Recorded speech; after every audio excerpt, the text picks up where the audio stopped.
Baik semuanya, Assalamualaikum warahmatullahi wabarakatuh. Saya akan mereview beberapa pesan yang muncul di media WhatsAppku, di Facebook, Instagram, di media sosial, di Google juga. Kita searching banyak sekali pesan-pesan seperti ini. Ada 13 permintaan anak yang mungkin tidak pernah mereka ucapkan, tetapi mereka sebetulnya meminta kepada orang tua. Dan ini dilakukan dengan gestur tubuhnya, dengan sikapnya, dengan perilakunya yang sebetulnya menampakkan bahwa mereka itu mempunyai permintaan kepada orang tua. Dan kepada orang tua, terutama keluarga-keluarga yang muda yang baru membina rumah tangga, yang baru mempunyai anak, ini harus jeli juga melihat kondisi-kondisi yang terjadi dengan anaknya, gejala-gejala yang timbul, perilaku-perilaku yang mereka lakukan untuk mengetahui kondisi-kondisi atau perilaku-perilaku yang muncul pada anaknya, sehingga orang tua tersebut menjadi memang benar-benar siap untuk mendidik anaknya sesuai dengan nilai-nilai karakter, norma-norma yang berlaku di tengah masyarakat, anak yang berakhlak, anak yang bermoral, dan orang tua yang harus mengetahui fisik dan psikis anaknya.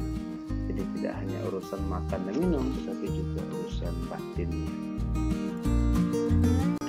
Yang pertama, cintailah aku sepenuh hatimu. Ini adalah permintaan dari anak yang sebetulnya mereka tidak ucapkan, tapi bisa diketahui dari perilakunya. Contohnya anak yang sering menangis, anak yang ingin dimanja, anak yang ingin selalu minta perhatian, selalu ingin dipuji, selalu ingin dibanggakan oleh orang tuanya. Mereka tidak minta secara lisan seperti itu, tetapi mereka sangat membutuhkan kasih sayang dan perhatian dari orang tuanya. Artinya cinta dari orang tua kepada anak itu merupakan sesuatu yang sangat penting. Makanya cinta pertama bagi anak itu adalah orang tuanya. Jadi orang tua harus pandai juga ini mengetahui gimana cara memberikan cinta yang baik kepada anaknya. Jadi artinya mendidik anak itu tidak dengan kekerasan, tetapi perlu ketegasan. Mendidik anak itu perlu dengan hati. Sering kita temukan kasus anak yang berlaku kasar pada orang tuanya. Ini bisa kita simpulkan, anak itu kurang mendapatkan cinta dari orang tuanya karena anaknya tidak memberikan orang tua tidak memberikan cinta kepada anaknya tidak dengan sepenuh hati. Ada orang yang salah kaprah, mencintai anak itu cukup dengan memberikan makan yang cukup, uang belanja yang banyak, harta yang melimpah. Tetapi yang paling penting adalah manusia ini adalah terdiri dari fisik dan psikis, terdiri dari jasmani dan rohani. Ini kebutuhannya harus seimbang.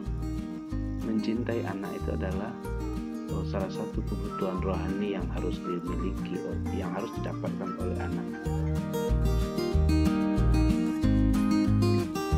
Yang kedua, jangan marahi aku di khalayak orang ramai. Anak yang namanya anak itu pasti mempunyai kesalahan sesuai dengan tingkatan umurnya. Ya, ada anak-anak itu merupakan tugas atau jihad bagi orang tua di jalan Allah untuk menerapkan atau mendidik nilai kebenaran kepada anak. Nah, anak itu pasti banyak perangainya, dan sebetulnya anak yang banyak perangai itu adalah indikasi bahwasanya anak-anak tersebut adalah anak-anak yang mempunyai ide-ide kreatif di masa yang akan datang. Nah, Namun karena mereka masih anak-anak, makanya ide-ide kreatifnya itu sering dilakukan dengan yang tidak baik. Orang tua banyak yang tidak sabar dengan kondisi anak seperti ini. Akhirnya marah. Marahnya pun nggak bertempat. Di rumah, di depan orang ramai pun dimarahi anaknya. Sehingganya ya anak itu ya merasa marah. Yang ketiga, jangan bandingkan aku dengan kakak, abang, adikku, atau orang lain. Ini kebiasaan yang klasik sebetulnya bagi orang tua yang suka membanding-bandingkan anak. Ketika mereka ngobrol bersama-sama, mereka menceritakan anak-anaknya dan membandingkan dengan yang lain. Nah, ketika di depan anak itu ini mesti tidak dilakukan kepada anak. Anak itu jangan dibandingkan. Loh, kamu kok beda ya perangainya dengan kakakmu? Kamu kok beda ya warna kulitmu dengan adikmu ya? Nilai kamu kok rendah, nilai kakakmu kok tinggi, gitu ya. Dibanding-bandingkan seperti itu. Nah, pada satu sisi ini akan membuat anak itu down, ya. Bagi anak-anak tertentu ya mungkin ini bisa menjadi motivasi gimana mereka supaya lebih bersemangat. Seperti nilainya rendah dibandingkan dengan yang lain, mereka bersemangat. Tetapi ini mesti dilakukan dengan baik. Kalau tidak, mereka akan menjadi terbebani dengan membanding-bandingkan tersebut. Sehingganya masa anak-anak itu akan rusak dengan target orang tua yang selalu membandingkan dengan orang lain. Nah, membandingkan anak itu akan menjadikan beban mental, beban moral baginya, karena akan menjadikan anak itu minder karena dia akan berpikiran seperti ini. Ketika dia melakukan sesuatu, maka yang dalam pikirannya adalah nanti pasti akan dibandingkan dengan yang lain. Ini mesti diperhatikan oleh orang tua. 4. Ayah dan bunda jangan lupa, aku adalah fotokopimu. Nah, ini harusnya menjadi perhatian juga pada orang tua. Kenapa ya anak saya susah diatur? Kenapa ya anak saya pemalas belajarnya? Kenapa ya anak saya sering berkata kotor? Kenapa ya anak saya pergaulannya tidak bagus? Kenapa anak saya tidak mau menutup aurat? Kenapa anak saya tidak malas beribadah? Ya.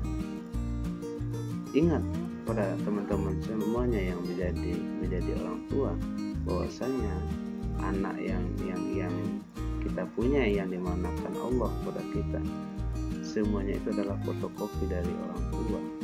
Artinya ini juga bahan refleksi, bahan memuhasabah diri kita sendiri. Kalau seandainya anak kita tidak baik perangainya, maka kita mesti melihat ke diri kita, apakah kita termasuk orang yang tidak baik perangai kita, ya kan?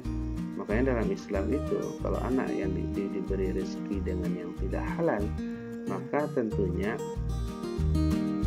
akan berdampak kepada perangai anak tersebut, gitu ya. Nah, banyak kasus sebetulnya tentang ini ya. Anaknya yang orang tuanya yang bagus perangainya, tokoh agama, ulama, tapi ada juga kasus-kasus tertentu yang anaknya rupanya perangainya ya sama juga dengan orang kebanyakan. Ini manifestasi perilaku anak itu adalah manifestasi dari perangai orang tua.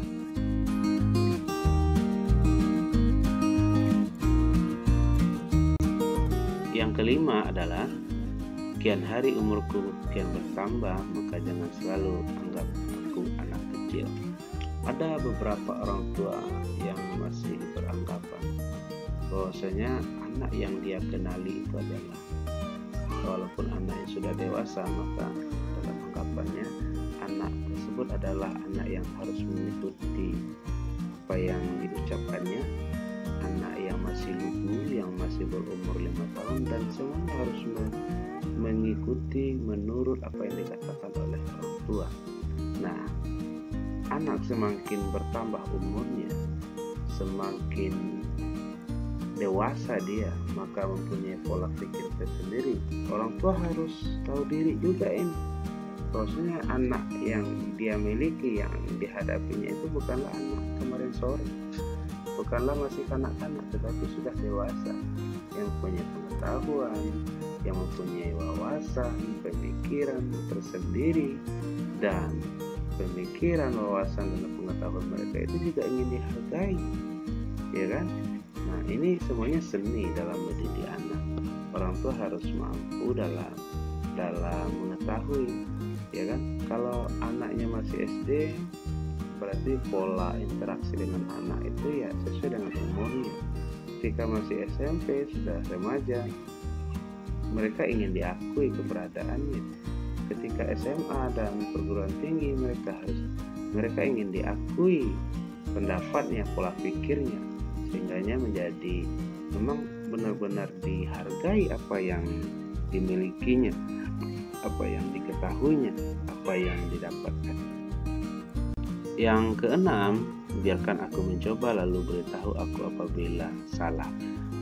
Anak itu dia ingin melakukan, dia ingin berbuat, karena imajinasi anak itu dia ingin berkembang, dia ingin mendapatkan pengetahuan.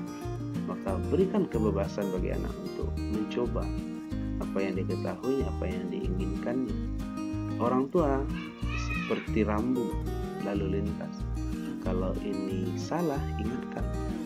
Kalau ini boleh, lanjutkan. Kalau ini perlu hati-hati, sampaikan kepada anak. Orang tua harus menjadi rambu, tetapi orang tua juga harus mampu memberikan kebebasan kepada anak tentang apa yang diinginkannya, apa cita-citanya, apa hobinya, apa keinginannya. Dan orang tua di sini bersifat mendampingi, memfilter agar yang dilakukan anak itu bisa lebih baik. Yang ketujuh, jangan ungkit-ungkit kesalahanku. Ini permintaan anak. Semua anak pasti menginginkan seperti itu, karena semua anak itu pasti mempunyai rahasia yang tidak mau dipublish kepada semua orang.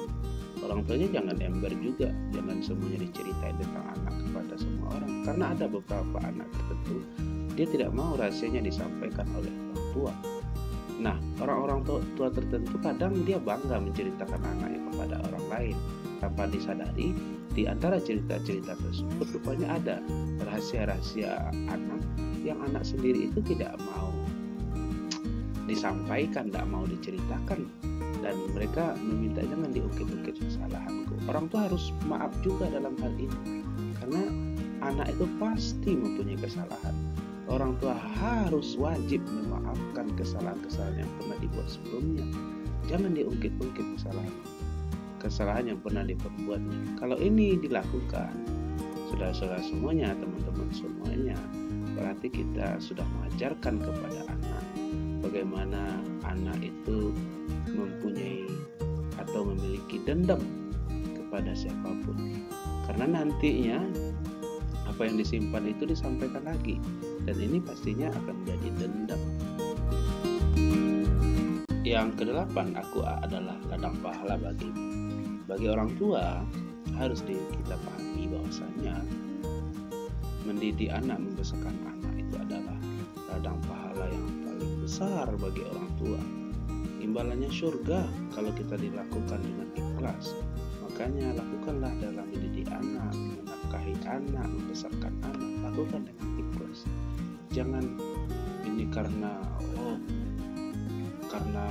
beban keluarga, tapi lakukanlah ini karena mengharap ridhonya Allah Subhanahu wa Ta'ala. Karena mendidik anak itu adalah pahala. Yang kesembilan, jangan memarahiku dengan mengatakan hal-hal buruk. Bukankah apa yang keluar dari mulutmu sebagai orang tua ialah doa bagiku? Orang tua sering mengatakan, kamu bodoh, dasar anak, kayak gitu ya, anak binatang gitu contohnya.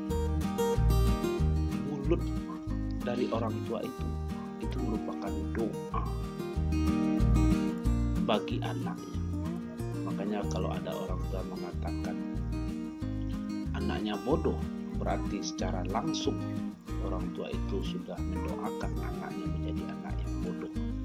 Kalau orang tua mengatakan ini anak binatang contohnya, berarti orang tuanya sudah mendoakan bahwasanya anaknya itu memang anak binatang. Yang mengatakan itu adalah binatang juga, karena orang tuanya yang mengatakan.